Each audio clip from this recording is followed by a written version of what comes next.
Hello students, इस video में हम लोग डिस्कशन करेंगे अपने फंडामेंटल राइट्स के लेक्चर को, उसी को आगे कंटिन्यू करेंगे। लास्ट वीडियो में हम लोगों ने डिस्कशन किया था कि किस तरीके से फंडामेंटल राइट्स दिए हुए हैं, किस टाइप्स के फंडामेंटल राइट्स दिए हैं। हम लोगों ने डिस्कशन किया था कि अमेरिका के बिल ऑफ राइट्स से फंडामेंटल राइट्स को हमने बोरो किया हुआ है और किस तरीके से फंडामेंटल राइट्स दिए हैं, क्या क्या फंडामेंटल राइट्स हैं, कितने टाइप्स के फंडामेंटल राइट्स हैं। तो ये फंडामेंटल राइट्स 7 टाइप्स के फंडामेंटल राइट्स जो आपके सामने मेंशन्ड है स्क्रीन के ऊपर। तो इसमें से 7 फंडामेंटल राइट्स में से 6 फंडामेंटल राइट्स जो हैं आज के टाइम पे भी हमारे देश के अंदर, हमारे कॉन्स्टिट्यूशन के अंदर मेंशन्ड है। और जो एक फंडामेंटल राइट था that is the right to property, जिसको अमेंड कर दिया गया है। लास्ट वीडियो में हम लोगों ने देखा था कि किस तरीके से फंडामेंटल राइट्स जो हैं वो रखे गए हैं हमारे कॉन्स्टिट्यूशन के अंदर और क्यों फंडामेंटल राइट्स जरूरी हैं। हम लोगों ने ये डिस्कशन किया था कि इस फंडामेंटल राइट्स को Magna carta of Indian constitution कहा जाता है। मैग्ना कार्टा का मतलब ये होता है कि किस तरीके से एक नई शुरुआत होती है और अगर फंडामेंटल राइट्स है तभी हमारा कॉन्स्टिट्यूशन एग्जिस्टेंस में है, वरना तो कभी का इसको चेंज करना पड़ गया होता। तो बिल्कुल जिस तरीके से अगर कोई व्यक्ति अपने घर के अंदर रहता है और घर के अंदर उसको किस तरीके से अधिकार मिले हुए रहते हैं, इसीलिए कोई भी व्यक्ति अपने घर के अंदर काफ़ी कंफर्टेबल महसूस करता है, काफ़ी अच्छा महसूस करता है और वो वहाँ पर रहना चाहता है। तो सेम वे अगर कोई इंडिया का सिटीजन है तो उसको किन किन अधिकारों को दिया जाएगा या किस तरीके से उसको राइट्स मिले हुए हैं, तो उसी को कंटिन्यू करते हुए देखते हैं। एक बार फिर से रिकॉल कर लेते हैं कि जो 7 टाइप के फंडामेंटल राइट्स जो दिए हुए थे हमारे कॉन्स्टिट्यूशन के अंदर। पहला है right to equality. Right to equality, equality का मतलब समानता का अधिकार। जैसे कि हमारे घर के अंदर जितने भी मेंबर होते हैं, फैमिली मेंबर्स होते हैं, वो सभी एक समान ट्रीट किए जाते हैं और सभी को एक जैसा स्टेटस मिला हुआ रहता है। तो भारत देश के अंदर जितने भी भारत के नागरिक हैं उन सबको एक सिंगल स्टेटस मिलेगा, सबको इक्वल ट्रीट किया जाएगा। और इसका जो प्रावधान है वो आर्टिकल नंबर 14 से लेकर के आर्टिकल नंबर 18 के बीच में दिया हुआ है। उसके बाद जो अगली चीज है that is the right to freedom. तो राइट टू फ्रीडम का जो अधिकार है वो दिया हुआ है आर्टिकल नंबर 19 से आर्टिकल नंबर 22। फ्रीडम का अधिकार, जैसे हम अपने घर के अंदर फ्री होते हैं उसी तरीके से फ्रीडम यहाँ पे दिए हुए हैं। तो अपन देखेंगे कि किस तरीके से फ्रीडम जो है वो दिया हुआ है हमारे कॉन्स्टिट्यूशन के अंदर आर्टिकल नंबर 19 से लेकर के आर्टिकल नंबर 22 के बीच में। नेक्स्ट ये है कि जैसे हमारे घर के अंदर हमारा शोषण नहीं होता, हमारे घर के अंदर हम लोगों का कोई भी शोषण नहीं कर सकता, उसी तरीके से हमारे देश के अंदर कोई भी हमारा शोषण नहीं कर सकता, ये हमारा अधिकार है। तो शोषण के विरुद्ध अधिकार आर्टिकल नंबर 23 से 24 के बीच में ये चीजें दी गई हुई हैं। नेक्स्ट जो है right to freedom of religion. Right to freedom of religion कहने का मतलब हमारे देश के अंदर हम फ्री हैं अपना धर्म चुनने के लिए, तो हम किसी भी धर्म को अडॉप्ट कर सकते हैं, इसके ऊपर कोई भी पाबंदी नहीं हो सकती है। हम अपना भगवान चुन सकते हैं, हम जिस भी भगवान को अपना आदर्श मानते हैं हम उनकी पूजा कर सकते हैं, उन पे आस्था रख सकते हैं। तो ये आर्टिकल नंबर 25 से लेकर के आर्टिकल नंबर 28 के भीतर दिया हुआ है। नेक्स्ट टाइप का जो फंडामेंटल राइट्स है वो ये है कल्चरल एंड एजुकेशनल राइट्स। यहां से हम चीजों को समझ सकते हैं कि कोई भी किसी भी धर्म को फॉलो कर रहा है तो उस धर्म से रिलेटेड जो ग्रंथ हैं, शिक्षाएं हैं, तो उन शिक्षाओं को और उनकी पद्धति को, उनके ट्रेडिशंस को वो व्यक्ति फॉलो करेगा और उसको सीखेगा और उसके ऊपर कोई रोक टोक नहीं हो सकता है। ये जो कॉन्स्टिट्यूशनल क्या बोल सकते हैं, ये जो राइट था इसको हटा दिया गया है 44th कॉन्स्टिट्यूशनल अमेंडमेंट एक्ट 1978 के तहत, और अब ये एग्जिस्ट नहीं करता है और इसको लीगल राइट्स के तहत रखा गया है। पार्ट 12 के अंदर आर्टिकल नंबर 300 कैपिटल ए के अंदर इसको रखा गया है एज अ लीगल राइट्स कि आपकी जो भी संपत्ति है उसको आपसे कोई बेदखल नहीं कर सकता है। नेक्स्ट है राइट टू कॉन्स्टिट्यूशनल रेमेडीज, जिसको बी.आर. अंबेडकर ने सोल ऑफ द कॉन्स्टिट्यूशन बोला है, heart and soul of the constitution बोला है। कहने का मतलब यह है कि अगर इन अधिकारों से हमको कोई वंचित करता है या किसी भी तरीके से हमको इन अधिकारों से वंचना मिलती है, इन अधिकारों से हम दूर होते हैं, तो कोई होना चाहिए जो हमको हमारे अधिकार दिलवा करके रहेगा।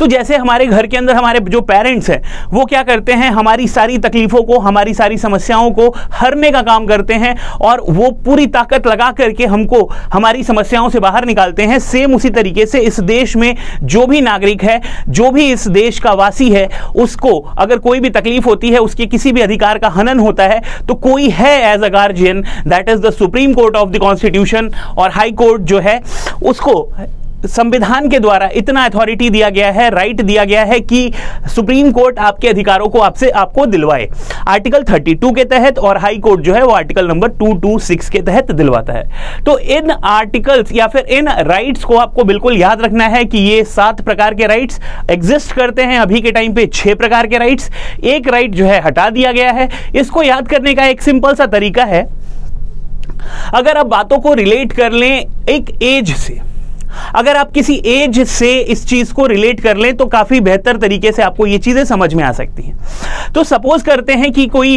पहले के जमाने में जैसे क्या होता था कि गांव के अंदर बच्चियों को पढ़ने नहीं देते थे और उनके स्कूलिंग को रोक दिया जाता था, और घर के अंदर कोई बच्चा है, लड़का है, तो उसको स्कूल जाने दिया जाता था और बच्ची को स्कूल जाने नहीं दिया जाता था। तो घर के अंदर ही भेदभाव हो गया। तो सबसे पहले तो हम क्या करेंगे, उस बच्ची को समानता का अधिकार दिलवाएंगे।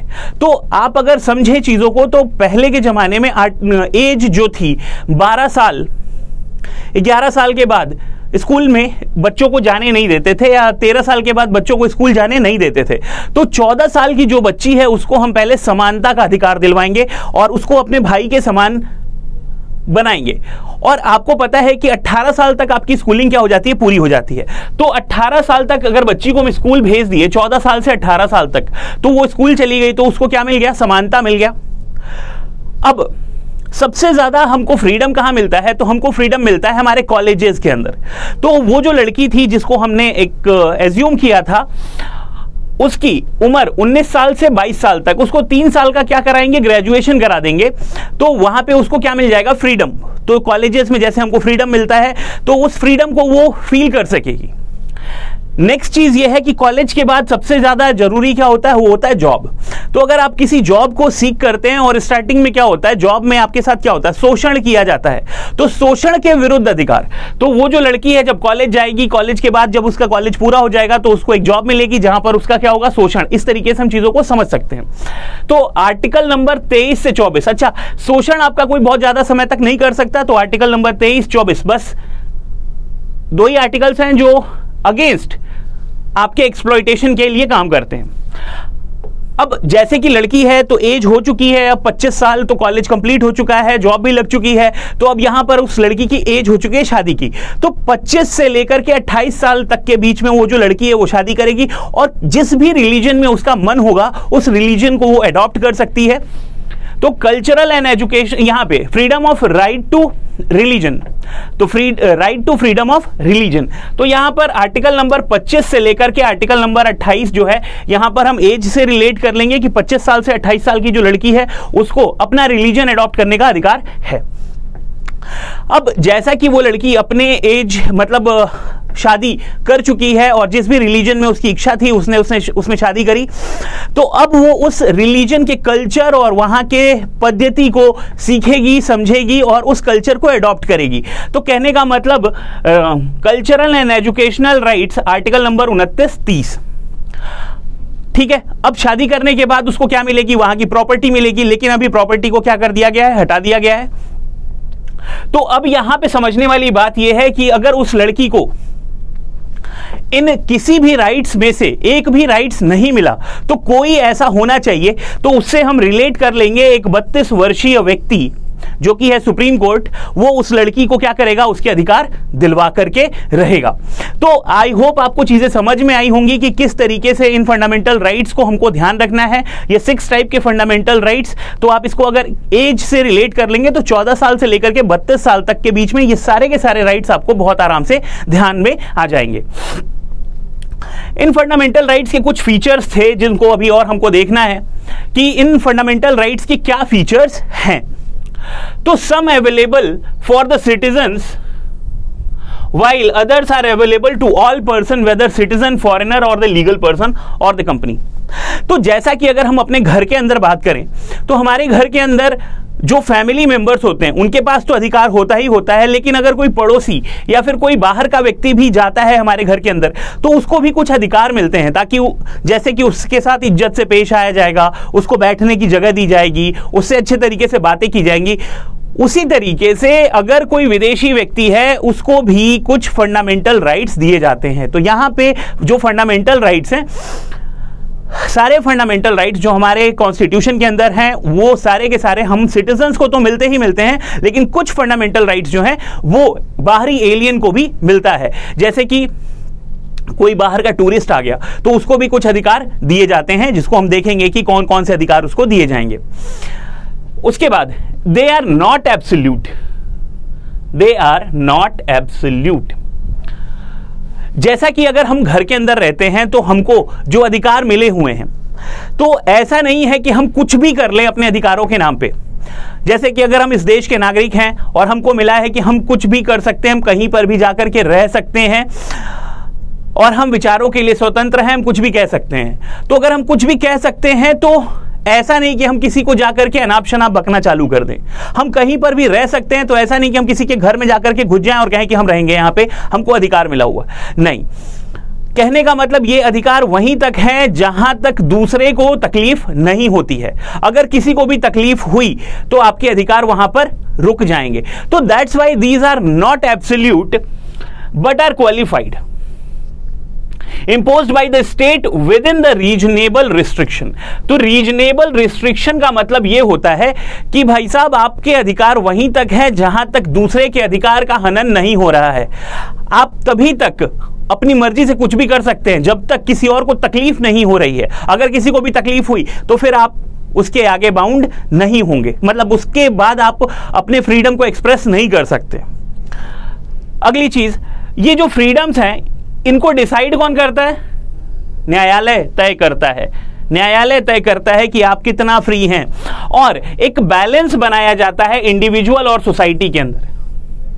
कहने का मतलब अगर कोई इंडिविजुअल है और वो फ्रीडम है उसके पास, वो फ्री है कुछ भी करने के लिए, तो तभी तक फ्री है जब तक सोसाइटी में उसके द्वारा किसी को तकलीफ नहीं हो रही है। तो these are like strike balance, these are striking the balance between the individual and the society. तो समाज में किसी को तकलीफ ना हो तभी तक कोई इंडिविजुअल फ्री है। These are negative in character. इसका क्या मतलब हुआ? ये जो फंडामेंटल राइट्स हैं ये नेगेटिव कैसे हो सकते हैं? अगर फंडामेंटल राइट्स नेगेटिव हैं तो फिर इनको रखा क्यों गया है? तो यहां पर जो बात है नेगेटिव, ये नेगेटिव आपके लिए, हमारे लिए और सिटीजन्स के लिए नेगेटिव नहीं है। सिटीजन और हमारे आपके लिए ये पॉजिटिव है, क्योंकि हमको ये अधिकार किसी भी कीमत पर दिए जाएंगे। ये नेगेटिव है सरकार के लिए, क्योंकि सरकार को अपने काम करने की पद्धति को, अपने काम करने के तरीके को चेंज करना पड़ता है और दूसरे तरीके से उसको काम करना पड़ता है सरकार को, ताकि हमारा अधिकार छिन ना जाए या उसका हनन ना हो जाए। तो सरकार के कामों में क्या आती है? इन अधिकारों की वजह से अड़चनें आती हैं। सरकार का काम क्या हो जाता है? स्लो हो जाता है और सरकार उस तरीके से काम नहीं कर पाती है। और यह बिल्कुल सही भी है, क्योंकि अगर सरकार अपना फायदा देखने लगेगी तो फिर जनता का नुकसान होना शुरू हो जाएगा। तो कहने का मतलब यह है कि यह सरकार के लिए नेगेटिव है, जनता के लिए पॉजिटिव है। तो some are negative in character while other are positive in nature. तो पॉजिटिव हमारे लिए है, जनता के लिए, और नेगेटिव सरकार के लिए। They are justiciable. जस्टिशिएबल का मतलब यह होता है कि ये न्यायालय में वाद योग्य हैं। अगर किसी भी व्यक्ति का अधिकार का हनन होता है तो वो व्यक्ति अपने अधिकारों की मांग करने के लिए जाएगा सुप्रीम कोर्ट के अंदर, और न्यायालय जो है उसको उसके अधिकार दिलवा करके रहेगा। सुप्रीम कोर्ट जो है आर्टिकल 32 के तहत अब सुप्रीम कोर्ट को ताकत मिलती है या शक्ति मिलती है, और आर्टिकल नंबर 226 के तहत हाई कोर्ट को शक्ति मिलती है संविधान के द्वारा कि लोगों के अधिकारों को वो दिलवाए। They are defended and guaranteed by the supreme court. तो जैसा कि हम लोगों ने देखा था, अभी थोड़ी देर पहले समझा कि सुप्रीम कोर्ट जो है वो एक तरीके से गार्जियन है हमारे अधिकारों का, और हमारे अधिकारों का हनन नहीं हो सकता है। तो ये कुछ फीचर्स फंडामेंटल राइट्स के। कुछ और फीचर्स हैं हमारे फंडामेंटल राइट्स के जिसको हमको समझना बहुत जरूरी है। ये चैप्टर काफी इंपॉर्टेंट है और इसके एक एक पॉइंट को आपको जानना बहुत जरूरी है। Not only as a aspirant, as a citizen of India also आपको इसको समझना बहुत जरूरी है, क्योंकि अगर आपको जब तक अपने अधिकार ही नहीं पता होंगे तब तक आप एक क्या बोल सकते हैं, आप अपने अधिकारों को ले ही नहीं सकते, आप उस तरीके से जीवन को एंजॉय ही नहीं कर सकते। तो यहां पे आपको अधिकार आपके पता होने चाहिए, तभी आप अपने अधिकारों को एंजॉय कर सकते हैं। They are not sacrosanct. They are not sacrosanct. Sacrosanct का मतलब होता है पवित्र। They are not permanent. ये जो फंडामेंटल राइट्स हैं ये परमानेंट नहीं है, ये पवित्र नहीं है। ये ऐसा नहीं है कि भगवत गीता है कि भगवत गीता में भगवान श्री कृष्ण ने अगर कुछ कह दिया तो वो सत्य है और वही सत्य है, उसमें कोई परिवर्तन नहीं हो सकता। फंडामेंटल राइट्स हैं, ये जनता की भलाई के लिए हैं, ये जनता को हमेशा आराम देने के लिए हैं, जनता के ऊपर कोई अथॉरिटेटिव लॉ नहीं आएगा इस चीज के लिए हैं। लेकिन इसका मतलब ये नहीं है कि इन फंडामेंटल राइट्स में परिवर्तन नहीं किया जा सकता है। समय को देखते हुए, जगह को देखते हुए, लोगों को देखते हुए, परिस्थिति को देखते हुए इन फंडामेंटल राइट्स के अंदर परिवर्तन किया जा सकता है। और परिवर्तन ऐसा नहीं कि कोई भी नेता या पार्लियामेंट के अंदर मुंह उठा करके इसको चेंज कर देगा, नहीं। तो इन फंडामेंटल राइट्स को चेंज किया जाता है या कम किया जा सकता है या इसमें परिवर्तन किया जा सकता है। तो दीज कैन बी कर्टेल्ड, इनको कर्टेल किया जा सकता है, इनको छोटा किया जा सकता है, इनको रिपील किया जा सकता है, मतलब हटाया जा सकता है ओनली बाय द कॉन्स्टिट्यूशन। और वो भी कैसे? अमेंडमेंट करके। एक सिंपल मेजॉरिटी से पार्लियामेंट जो है फंडामेंटल राइट्स के अंदर चेंज नहीं कर सकती है, कॉन्स्टिट्यूशनल अमेंडमेंट करना पड़ेगा और उसके प्रोसीजर काफी जटिल होते हैं, तब जाकर के फंडामेंटल राइट्स में चेंज किया जा सकता है। और उसमें भी एक कंडीशन है कि संविधान का जो बेसिक स्ट्रक्चर है, ये जो बेसिक स्ट्रक्चर का हिसाब किताब है, ये केशवानंद भारती केस 1973 से आया है और ये बेसिक स्ट्रक्चर कहीं लिखा हुआ नहीं है। सुप्रीम कोर्ट के जो जजमेंट्स हैं उन्हीं जजमेंट से ये बेसिक स्ट्रक्चर को सीक किया जाता है। और ये जो बेसिक स्ट्रक्चर है ये क्या होता है, हमेशा एक्सटेंड होता रहता है जैसे जैसे न्यायालय के जो डिस्कशंस होते हैं या फिर जो भी फैसले आते हैं उसके अंदर से ये बेसिक स्ट्रक्चर्स निकाला जाता है। तो बेसिक स्ट्रक्चर का मतलब आप इसको ऐसे समझ सकते हैं, इस तरीके से समझ सकते हैं जैसे कि रीढ़ की हड्डी होती है, तो रीढ़ की हड्डी जो है वो शरीर के लिए अति इंपॉर्टेंट है, और अगर रीढ़ की हड्डी नहीं रहेगी तो शरीर बचेगा ही नहीं, शरीर का जो ढांचा है वो बचेगा ही नहीं, एक्सियल एक्सोस्केलेटन जो है वो बचेगा ही नहीं और बॉडी का स्ट्रक्चर ही खत्म हो जाएगा। तो जो बेसिक स्ट्रक्चर का जो भावना है वो कभी भी परिवर्तित नहीं कर सकती है संसद, even by the amendment act, या अमेंडमेंट करके भी इसमें बेसिक स्ट्रक्चर को परिवर्तित नहीं कर सकती है। Fundamental rights can be suspended during the national emergency. जो नेशनल इमरजेंसी लगती है आर्टिकल नंबर 352 के तहत, उसके तहत फंडामेंटल राइट्स जो हैं वो सस्पेंड किए जा सकते हैं, खत्म नहीं होते, वो सस्पेंड होते हैं। जब तक इमरजेंसी रहती है तब तक फंडामेंटल राइट्स क्या हो जाते हैं, उसको सस्पेंड कर दिया जाता है। और उसमें भी एक कंडीशन है कि आर्टिकल 20 और आर्टिकल 21 जो है वो कभी भी सस्पेंड नहीं होता है। इसको किसी भी कंडीशन में कुछ भी समस्या आ क्यों ना जाए, आर्टिकल 20 और आर्टिकल 21 जो है हमेशा रहता है। तो इस चीज को बिल्कुल गांठ बांध करके समझ लीजिए, फंडामेंटल राइट्स को सस्पेंड भले कर दिया जाएगा लेकिन आर्टिकल 20 और आर्टिकल 21 जिसको हम थोड़ी देर बाद समझेंगे वो कभी भी चेंज नहीं हो सकता है, वो कभी भी सस्पेंड नहीं किया जा सकता है। अच्छा, और जैसे कि अगर कोई जब तक एक्सटर्नल इमरजेंसी नहीं लग जाती है, या फिर जैसे कहने का मतलब चाइना से युद्ध हो गया, पाकिस्तान से युद्ध हो गया या दुनिया के किसी और देश से युद्ध हो गया, उस केस में ही जो है आपका आर्टिकल नंबर 19 को सस्पेंड किया जा सकता है। आर्टिकल 19 भी सस्पेंड नहीं होता है इतनी जल्दी। अगर नेशनल लेवल का अगर एग्रेशन हो गया, बाहर से आक्रमण हो गया, तभी आर्टिकल नंबर 19 जो है वो सस्पेंड होगा। इसके अलावा जितने आर्टिकल्स हैं आपके फंडामेंटल राइट्स के, वो सस्पेंड कर दिए जाते हैं। आर्टिकल 20, 21 और 19 जो है ये रहता है। Their application to the member of the armed forces. अब देखिए, जैसे कि कोई आर्म्ड मेंबर है, आर्मी का मेंबर है या पैरामिलिट्री फोर्सेस का मेंबर है, एयरफोर्स का मेंबर है, तो इन लोगों को भी कुछ कहने का अधिकार है, बोलने का अधिकार है। तो ऐसा नहीं है कि ये कुछ भी बोल दें और अपने अधिकार के नाम पर भारत सरकार की कोई खुफिया न्यूज़ जो है वो विदेशों में दे दें या फिर मीडिया में दे दें या फिर दुश्मन को दे दें और ये बोलने कि नहीं ये तो हमारा अधिकार है, हम कुछ भी कह सकते हैं। नहीं, तो इनके अधिकारों को क्या कर दिया गया है, कर्टेल कर दिया गया है कि भाई साहब आप कुछ भी आप जा करके पब्लिक में नहीं कह सकते। देश की जो इस क्या बोल सकते हैं गोपनीयता है उसको आपको मेंटेन कर रखना है।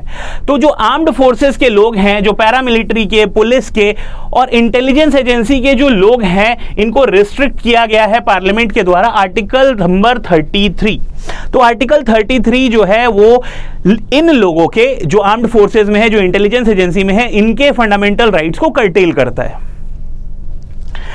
Their application can be restricted while martial law या फिर मिलिट्री रूल। हमारे देश में कभी मिलिट्री रूल या मार्शल लॉ नहीं लगा है, लेकिन अगर मार्शल लॉ लगता है तो फिर हम ये जो फंडामेंटल राइट्स हैं इसको क्या कर दिया जाएगा, खत्म कर दिया जाएगा आर्टिकल नंबर 34। तो आर्टिकल 33 ये कहता है कि भाई साहब जितने भी पैरामिलिट्री फोर्सेस हैं, पुलिस है, इंटेलिजेंस है, इन लोगों के फंडामेंटल राइट्स को क्या कर दिया जाएगा, कर्टेल किया जाएगा। और इनके फंडामेंटल राइट्स को कर्टेल इसीलिए किया गया है ताकि जनता के फंडामेंटल राइट्स को सेफगार्ड किया जा सके। ठीक है। आर्टिकल 34 ये कहता है कि अगर मिलिट्री रूल लगता है, मार्शल लॉ लगता है, तो उस केस में फंडामेंटल राइट्स जो है वो छीन लिए जाएंगे, हटा दिए जाएंगे। ये जो मिलिट्री लॉ जो है या फिर मार्शल लॉ जो है, ये इमरजेंसी का एक स्टेज आगे है। सबसे अच्छी बात है हमारे देश में अभी तक नहीं लगा है। आप इसका एग्जांपल समझ सकते हैं, पाकिस्तान के अंदर आए दिन लगता रहता है, जहां पे आर्मी जो है वो कब्जा कर लेती है, सेना जो है वो रूल करती है देश के ऊपर, सरकार को सस्पेंड कर दिया जाता है, इस तरीके की चीजें। बात करते हैं पहला जो टाइप ऑफ फंडामेंटल राइट्स है, पहला type of fundamental rights, that is the right to equality. Right to equality जो है ये कहां पर दिया हुआ है, आर्टिकल नंबर 14 से लेकर के आर्टिकल नंबर 18 के बीच में दिया हुआ है। तो आर्टिकल नंबर 14 ये कहता है equality before law and equal protection of law. आपको क्या समझ में आ रहा है आर्टिकल 14 का मतलब? कहने का मतलब यह है कि इक्वालिटी बिफोर लॉ, यहां दो चीजें कही गई हैं, equality before law and equal protection of law. Equality before law यह कहता है कि हर वो व्यक्ति जो भारत का नागरिक है या इस देश के अंदर है, उसको न्याय के समक्ष समानता दी जाएगी, उसको न्याय के समक्ष समानता दी जाएगी। कहने का मतलब वो कितना भी अमीर क्यों ना हो, कितना भी गरीब क्यों ना हो, कितनी भी असमानताएं क्यों ना हो किसी व्यक्ति के अंदर, उसको देश का नागरिक समझा जाएगा और देश के नागरिक या फिर इस देश के अंदर जो भी रह रहा है उसके साथ कोई भी भेदभाव नहीं होगा। इस देश का जो कानून है सभी के लिए क्या है, एक समान है। ये जो इक्वालिटी बिफोर लॉ है, ये जो कॉन्सेप्ट है, ये यूके का है, मतलब ब्रिटेन से लिया गया है। And equal protection of law जो है ये यूएसए का कॉन्सेप्ट है, और इसको देखते हैं हम। तो अभी फिलहाल में ये समझने की बात है कि आर्टिकल 14 जो है वो ये कहता है कि इक्वालिटी बिफोर लॉ, न्याय के समक्ष सभी लोग समान हैं। ठीक है। नेक्स्ट पॉइंट जो कह रहा है आर्टिकल नंबर 15, आर्टिकल 15 ये कहता है कि हमारे देश के अंदर जितने भी नागरिक हैं, ध्यान दीजिएगा, जितने भी नागरिक हैं, सभी नागरिकों के साथ किसी भी प्रकार का कोई भी भेदभाव नहीं किया जा सकता है। अब ये जो भेदभाव है, ये भेदभाव का आधार जो है वो कुछ चीजें बनती हैं, जैसे कि धर्म। तो धर्म के आधार पर किसी के साथ भेदभाव नहीं किया जा सकता है। ध्यान देने वाली बात है, ओनली नागरिक of India, citizen of India. Race का मतलब होता है वंश, कास्ट का मतलब होता है जाति, सेक्स का मतलब होता है मेल और फीमेल, और प्लेस ऑफ बर्थ का मतलब होता है जन्म स्थान। तो इन 1 2 3 4 5 ग्राउंड्स के इन 5 ग्राउंड्स के आधार पर किसी के साथ कोई भी भेदभाव नहीं किया जा सकता है। आर्टिकल 16 यह कहता है कि भारत देश के अंदर सभी को, ध्यान दीजिएगा, भारत देश के हर नागरिक को इक्वलिटी मिलेगी अपॉर्चुनिटी की कंडीशन में। अगर कहीं पर भी अगर अपॉर्चुनिटी मिल रही है, नौकरी मिल रही है, तो भारत के किसी भी नागरिक के साथ भेदभाव नहीं किया जाएगा। तो अगर कहीं पर भी वैकेंसी आती है तो जितने लोग भी एलिजिबल हैं, वो सारे एलिजिबल कैंडिडेट्स जो होते हैं वो एग्जाम में बैठेंगे और उनको बराबर अपॉर्चुनिटी का मौका दिया जाएगा, कोई भेदभाव नहीं किया जाएगा। और ग्राउंड्स ये देख सकते हैं आप। तो equality of opportunity in the matter of public employment, कहीं पर भी नौकरी निकली है तो सभी लोग, जितने लोग एलिजिबल हैं, अगर एमबीबीएस डॉक्टर की नौकरी निकली तो भारत देश के अंदर जितने लोगों ने भी एमबीए किया हुआ है और उस सर्टेन एज के अंदर हैं, तो वो सभी लोग अप्लाई कर सकते हैं। अब वहां पर एग्जाम होगा, टेस्ट होगा, उस टेस्ट में जो भी क्वालिफाई करेगा उसको नौकरी मिलेगी। तो ये नहीं है कि किसी को आप अप्लाई करने से ही रोक देंगे, तो रोक नहीं सकते आप। आर्टिकल नंबर 17 जो है वो कहता है कि छुआछूत नहीं किया जा सकता है। पहले के जमाने में जैसा होता था कि छोटी जाति के लोगों को कोई छूता नहीं था, अनटचेबिलिटी काफी प्रैक्टिस किया जाता था। तो बेसिकली ये जो है ये काफी प्रैक्टिकल था, कहने का मतलब इस चीज को प्रैक्टिस किया जाता था समाज के अंदर। तो 1976 से इसको क्या कर दिया गया है, प्रोहिबिट कर दिया गया है, बैन कर दिया गया है कि भारत देश में कोई भी व्यक्ति अगर छुआछूत जैसी प्रैक्टिस करता है तो उसको जेल होगी, और ये क्या है, एक ऑफेंस है। आर्टिकल 18 जो है वो ये कहता है कि इस देश के अंदर कोई भी टाइटल नहीं यूज कर सकता है। कहने का मतलब जैसे राय बहादुर, महाराजा, छत्रपति, इस तरीके की जो क्या बोल सकते हैं, उपाधियां लेकर के लोग रहा करते थे, जो कि वंशानुगत चलता था। राजा, महारानी, राजकुमार, राजकुमारी, इस तरीके की उपाधियों का इस्तेमाल नहीं कर सकता है कोई भी। हाँ, other than academics and military के अंदर जो आपको पोजीशंस दी जाती हैं, आप उसका इस्तेमाल अपने नाम के साथ नहीं कर सकते। हाँ, उन उपाधियों का, वो उपाधियां आपको दी जा सकती हैं। तो यहां पर ये बोल रहा है कि abolition of titles except military and academic. अगर कोई डॉक्टर है व्यक्ति तो वो डॉक्टर इस्तेमाल करेगा, अगर कोई इंजीनियर है तो इंजीनियर लगा सकता है, क्योंकि वो क्या कर रहा है, उसके टैलेंट को दिखा रहा है, उसकी क्वालिटी को दिखा रहा है। जबकि महाराजा, महारानी, राजकुमारी, राजकुमार, छत्रपति, ये आपके टैलेंट को शो नहीं कर रहा है। तो राइट टू इक्वालिटी जो है आर्टिकल नंबर 14 से लेकर के आर्टिकल नंबर 18 आपको आई होप समझ में आ गया होगा काफी अच्छे तरीके से। तो आगे इस वीडियो को कंटिन्यू करेंगे, नेक्स्ट लेक्चर में आगे की चीजों को भी देखेंगे। Thanks for watching the video. जय हिंद। अगर आप चाहते हैं अपने कैरियर को एक नई दिशा देना और सुनहरे भविष्य को साकार करना, तो जुड़िए कंपटीशन कम्युनिटी के साथ। आज ही हमारे वेबसाइट के कैरियर पेज पर विजिट करें अथवा डिस्क्रिप्शन बॉक्स पर दिए गए लिंक पर क्लिक करें। हमेशा आपके साथ टीम कोको।